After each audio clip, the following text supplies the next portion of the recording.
జోగి రమేష్ గారు జైలు నుంచి బయటకు వచ్చిన తర్వాత చంద్రబాబు నాయుడు గారికి లోకేష్ గారికి ఛాలెంజ్ విసురుతా ఉన్న పరిస్థితి. నన్ను అంటే ముఖ్యంగా ఈ కల్తీ మద్యం కేసులో నా పాత్ర లేకపోయినా కానీ దాన్ని అక్రమంగా అరెస్ట్ చేసి 83 రోజులు జైల్లో పెట్టి సునకానందం పొందారు, ఖచ్చితంగా అనుభవిస్తారని చెప్పేసి ఆయన మాట్లాడుతూ ఉన్నారు. ఎలా చూస్తారు అసలు ఈ జోగి రమేష్ మాట? హలో, జోగి రమేష్ గారు ఇంకా అయిపోలేదని మీ ఊళ్ళో పెట్టారు అంతే. ఒక్కొక్కరిని టార్గెట్ చేసుకుంటూ వస్తున్నారు. సారు మీరు ఇంకా అయిపోయిందేమో అనుకుంటున్నారు, కానీ అయిపోలేదు. వన్ బై వన్ వస్తున్నారు. మీరు ఇంకా కేసు క్లోజ్ అయిపోలేదు, మీ ఊళ్ళో ఉంచారు కాబట్టి మీరు లైన్లో ఉన్నారు అంతే. అంతవరకు మీరు ప్రమాణాలు చేసేసి మీ ఇంటికి రండి మేము గుడికి వస్తామంటే సరిపోదు. ఇక్కడ మీరు చేసిన తప్పులు చాలా ఉన్నాయి, కానీ ఆ తప్పులకు శిక్ష కంపల్సరీ అనుభవించాలి. మా ప్రభుత్వం మంచి గుడ్ విల్ ఉన్న ప్రభుత్వం. ఎందుకంటే మీకులాగా కూడా మా ప్రభుత్వం ప్రవర్తిస్తే దానికి సమానం అయిపోతుందని ఆలోచిస్తున్నారు లోకేష్ గారు. రెడ్ బుక్ తెరిస్తే కనుక ఇంకెవరు ఉండదు, 11 నెలలపై 0 ఉంటుంది అంతే. అది అర్థం చేసుకుని మసులుకోండి. ప్రతిదీ మీరు సృష్టించేసి దాన్ని తప్పుగా భావించి భూతద్దంలో చూపించి మాత్రం అయితే చెయ్యొద్దు. జోగి రమేష్ గారు ఒళ్ళు దగ్గర పెట్టుకుని జాగ్రత్తగా ఉండాలి. మీరు ఇంకా అయిపోయింది, క్లోజ్ అయిపోయింది, ఆ చాప్టర్ అయిపోయింది అనుకోవద్దు. మీ ఊళ్ళో పెట్టి ఉంచారు కాబట్టి మీరు సరైన సమయం చూసుకుని లోకేష్ బాబు గారు ముందుకు వెళ్తారు మీ విషయంలో, అంతేగాని ప్రమాణాలు చేస్తే అయిపోలేదండి సార్. అంటే ముఖ్యంగా గతంలో కూడా జోగి రమేష్ చంద్రబాబు నాయుడు ఇంటి మీదకి రావడం అందరూ చూశారు. మళ్ళీ ఇప్పుడు నేను ఇంటి మీదకి వస్తాను అని చెప్పేసి ఛాలెంజ్ విసిరడం ఎలా చూడొచ్చు అంటారు? ఇంటి మీదకి వస్తే ఇంక నువ్వు ఉండవు అంతే.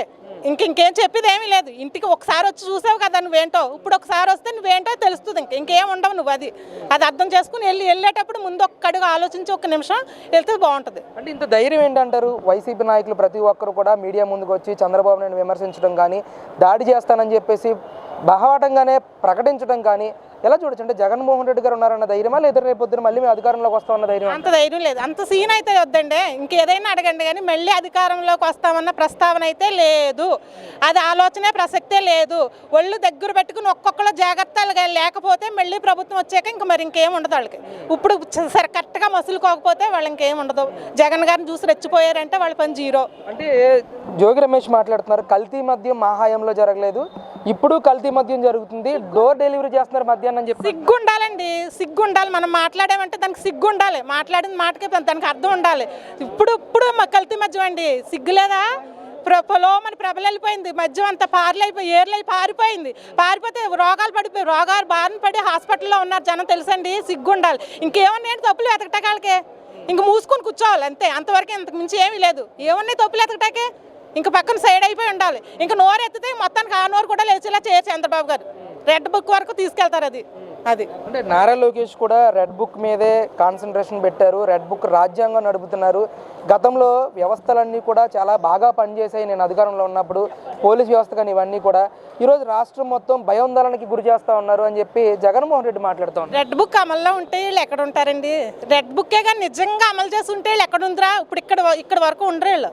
వాళ్ళకి మనకి సమానం అయిపోవాలని ఆయన ఆలోచిస్తున్నారు. ఇది గుడ్ విల్ ఉన్న ప్రభుత్వం అండి, వాళ్ళతో సమానం అయిపోకూడదని ఆలోచిస్తున్నారు. అంటే ప్రజల్లో వ్యతిరేకత వచ్చిందంటున్నారు జగన్మోహన్ రెడ్డి. వ్యతిరేకత అండి అస్సలు లేదండి. వ్యతిరేకత అన్నది వాళ్ళు అనుకోవాలి, చెప్పుకోవటాకే అంతే. వీళ్ళందరూ కొడాలని, పేరునని, రోజా, జోగి రమేష్ వీళ్ళందరూ బాగోదాలు ఎవరికి తెలియదండి, ఎవరికి తెలియదు. వాళ్ళు మాట్లాడారంటే మానవత్వం అనేది లేదండి. ఇంకా వాళ్ళ మాటలు ఎవరు నమ్మరు కూడాను.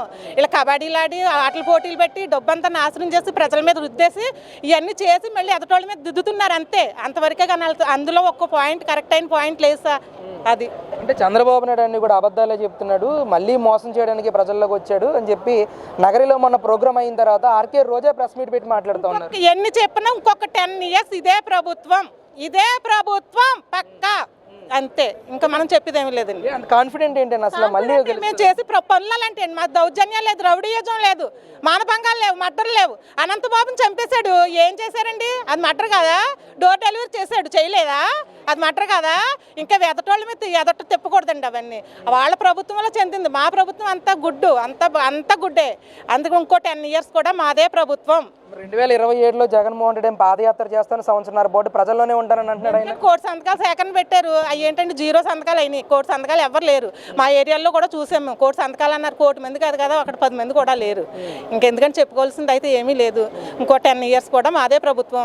మా లోకేష్ గారు పాదయాత్ర చేస్తే మహిళలు సపోర్ట్ చేయరంటారా జగన్మోహన్ రెడ్డి? చేయరు. అన్నం ముద్దలు తినిపించి ముసలమ్మల నెత్తి మీద చేతులు పెట్టి అవన్నీ ముద్దులు పెట్టి ఇవన్నీ చేశారు. అవన్నీ అయిపోయినాయి. ఒకసారి ఛాన్స్ ఇచ్చారు, అయిపోయింది. ఆ ఛాన్స్ అయిపోయింది కాబట్టి నువ్వు వినియోగించుకోలేదు. ఇంక మళ్ళీ ఛాన్స్ లేదు నీకు, ఇంక ఛాన్స్ లేనే లేదు. ఇంక మూసుకొని కూర్చుంటే బెస్ట్. అంటే నేను చేసిన మంచి ఇంకా ప్రజల్లో బ్రతికే ఉంది. ప్రజలందరూ కూడా ఈరోజు చంద్రబాబు నాయుడు అనవసరంగా మనం గెలిపించాము, జగన్మోహన్ రెడ్డి గెలిపించుంటే బాగుండని మాట్లాడుకుంటున్నారని అంటున్నారు జగన్మోహన్. అవునా, ఎన్నైనా చెప్పుకోవచ్చండి, మేము చెప్పుకోమా? అలాగే చెప్పుకుంటారు, ఎన్నైనా చెప్పుకోవచ్చు. వాళ్ళకి ఇంకా భ్రమ ఉంది ఎక్కడో కొంచెం, అది కూడా లేదండి. అనవసరం పిచ్చి. అలా ఏంటంటే భ్రమతో అలా తిరుగుతున్నారు అంతవరకే. ఆ లెవెన్ కూడా ఉండవు. ఇంకోసారి పోటీ చేశారంటే కాబట్టి మూసుకుని కూర్చుంటే జోగి రమేష్ మాత్రం ఒళ్ళు దగ్గర పెట్టుకుని ఉండాలి సార్. మీ ఊళ్ళో ఉందంటే కేసు అది నాది అయిపోయిందని అనుకుంటే సార్ చాప్టర్ క్లోజ్ అవ్వలేదు. ఇంకాను నువ్వు కానీ ఇంటికి వెళ్ళావా నీకు ఉంటుంది మళ్ళీ. ఇంకా నీవు కానీ ఇంటికి వెళ్తాను దమ్ము చేస్తాను ఛాలెంజ్ చేస్తానన్నావా అప్పుడు రెడ్ బుక్, అసలైన రెడ్ బుక్ తెరుస్తారు. తిరుపతి లడ్డు కల్తీ విషయానికి సంబంధించి సిబిఐ ఇచ్చింది ఒక రిపోర్ట్ అండి. సిట్ ఒక రిపోర్ట్ అయితే సుప్రీంకోర్టుకి సబ్మిట్ చేసింది. అసలు మీ అభిప్రాయం ఏంటండి ఈ రిపోర్ట్ మీద? మనం మాట్లాడుకోవటం కూడా కరెక్ట్ కాదు నాన్న. ఆ మహానుభావుడు ఆయన కోసం మాట్లాడుకోవటమే తప్పండి. అలాంటి ఆ ప్రసాదం మీద నువ్వు ఇచ్చేసావంటే నువ్వు అసలు మనిషివేనా? అసలు మనిషి జన్మ ఎత్తేవా నువ్వు? అసలు ఆ మహానుభావుడి గురించి మాట్లాడుకోవడం మనం ఎంతండి? ఆ ప్రసాదం మీద నువ్వు ఇది చేసావంటే ఆయన మనిషే కాదు నాకు తెలిసి. అంటే కల్తీ జరిగిందంటారా నిజంగా? ఎక్కడ కల్తీ నిరూపించారా కల్తీ జరిగిందని? నిరూపించాలి కదండి. ఇంకేమీ ఆధారాలు లేవండి వాళ్ళకి. ఇంకేంటంటే అలా పట్టుకుని ఇంకా అలా లాగుతున్నారు అంతే. ఇంకా సైడ్ అయిపోతే ఇంక పార్టీ ఉండదు, ఇంకేమీ ఉండదు. ఈ 11 మంది అయిపోతే ఇంక పార్టీ అనేది లేదు.